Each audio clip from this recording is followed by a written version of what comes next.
Hello everyone, how are you doing? This is MD Tech here for another quick tutorial. In today's tutorial, I'm going to show you how to install the Telnet client on your Windows 10 device. So this should hopefully be a pretty straightforward process here, guys. And without further ado, let's go ahead and jump straight into it.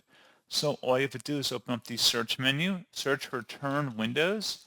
Best result should come back with Turn Windows features on or off. Go ahead and open that up.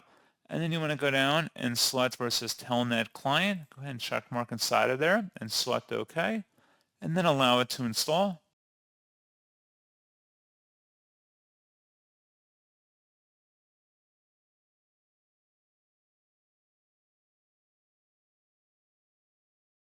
And it says Windows completed the requested changes. Close out of here. And that's what you have to do. So pretty straightforward process, guys. And as always, thank you for watching. I do hope that I was able to help you out. And I do look forward to catching you all in the next tutorial. Goodbye.